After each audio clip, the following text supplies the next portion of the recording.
I've had a lot of questions about how to get started with the home buying process. Purchasing real estate involves a lot of intimidating concepts like contracts, contingencies, due diligence, tax deductions, credit inquiry, debt to income ratio. It's easy to understand why you might feel overwhelmed with the process. So when I'm asked, what's the first step or how do I get started? My answer is decide and commit. Before anything else, you must decide real estate ownership is the right choice for you. The decision comes with a mix of emotions, financial considerations, and short and long-term goal setting. No one can make that decision for you.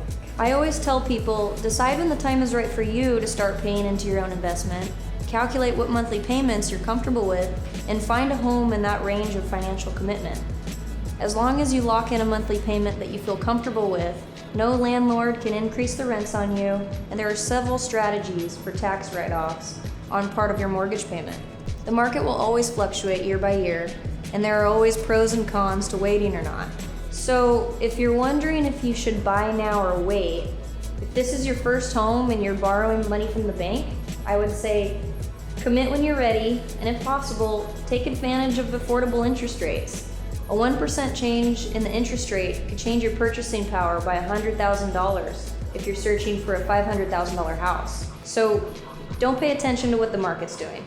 Do what's right for you. Now, that might sound like silly advice, but honestly, as long as you lock in monthly payments you can afford at a good interest rate, the value doesn't matter unless you sell. And my advice is to hold and increase your rental portfolio over time. But I'll go over that strategy in another video. Everything that is good for you requires a sincere commitment, and buying your first real estate asset is no different. First, you must commit to understanding the process and what's required, and you will need to set aside time to educate yourself on each step, developing buying criteria and options available to you. Next, choose a lender. Now, you may need to make some habit changes to save up for a down payment of at least 3.5% and increase your credit score to at least 620.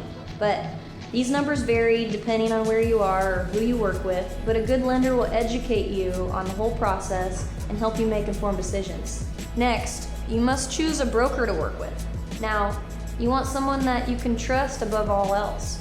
Buying a home can be an intimidating process, and you want a well-educated real estate advisor that can explain the process and contracts and cares about your financial well-being. I've put together a series of articles and videos to help you understand each step of the process and am available as a resource for you. So if deciding to commit to home ownership sounds right for you, please don't hesitate to reach out.